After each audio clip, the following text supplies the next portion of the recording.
Amahan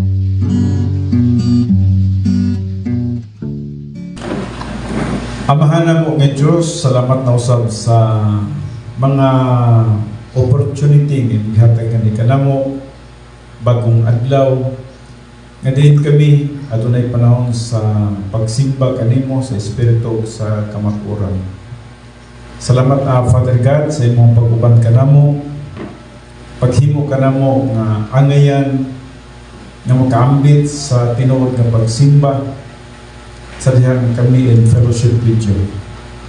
Tagay kami dugang kaalam sa among pagtuon sa imong pulong karon. Salamat sa teaching ministry of God the Holy Spirit. Ug salamat usab sa imong pagtabang sa imong malagad.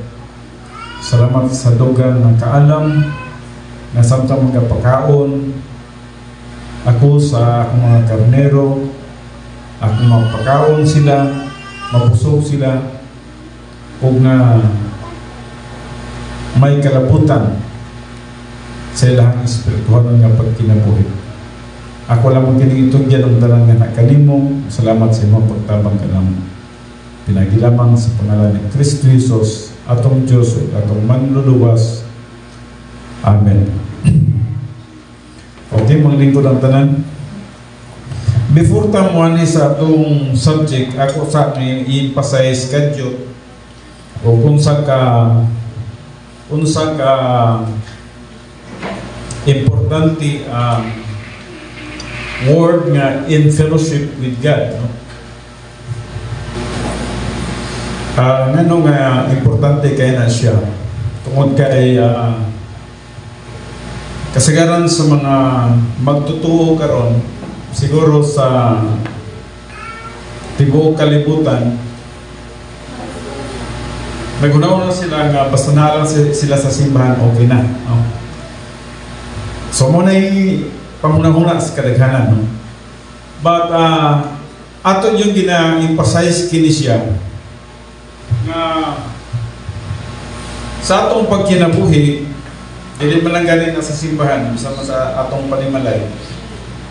Gina-emphasize na to nga dapat ang atong pagkinabuhi kanunay yun nga in fellowship with God. Ang word nga in fellowship with God nagpasabot nga walay conflict between you and God, no? Walay problema ang inyong pagpakigsandurot, no? Fellowship, no? Mabito na gitawag fellowship with God. Mura na siya og lamisa. Taga na lang na itong example kini nga lamisa, no? When you are in fellowship with God, murag si Jesus Christ nasya sa lamisa o ikaw nagtambong po ka diya sa usa ka lamisa.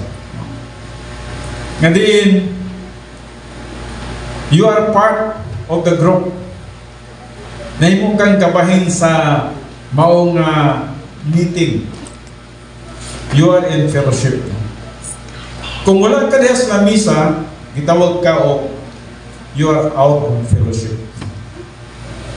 So, ang iyang kisgutan din ha, buti pasabot nga ang usa ka tao nga nagkinabuhi siya nga limpyo sa tubangan sa Dios, mao kadto siya in fellowship with God.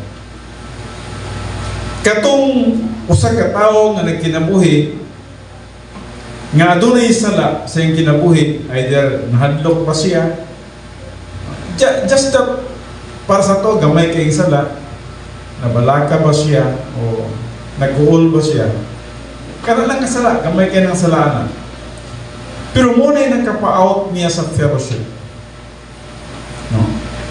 So ako nang gina-emphasize tungkol kay I do not know sa tuwa din gamay naman ta, no? Pero I do not know kung pila sa tuwa din in fellowship with God or out of fellowship with God. Mao ka na nga ato ang kanunay gina-emphasize yun ang paggamit sa gitawag 1 John 1:9, if you are out of fellowship. Because you cannot worship God if you are out of fellowship. Dili ka maka-appeal sa lamisa sa Ginoo if you are out of fellowship. Dili ka makasimba niya. You can only worship God when you are in fellowship with Him. O, ang prinsipyo din ha, limpyo yung kastubanan sa Diyos. Wala'y mga tinta sa sala sa ating kinabuhi. Muna ang ikinahanglan mo gamiton din mo ang pamagi nga ma-restore ang imong fellowship with God. Wala'y pamagi nga ma-restore ang imong fellowship with God. Except sa paggamit sa 1 John 1:9. Then, I do not know if you go to the Old Testament, because in the Old Testament there is also in Psalms 51 verse 1 to 2. Pwede mo naging ni David, no? Si David mismo mo na usa ka great illustration nga nakita nato kang David nga gusto niya nga malimpyo siya sa iyang makasasala sa iyang mga kasalanan. That's the life of David. Actually, nag-start ko na sa life ni David.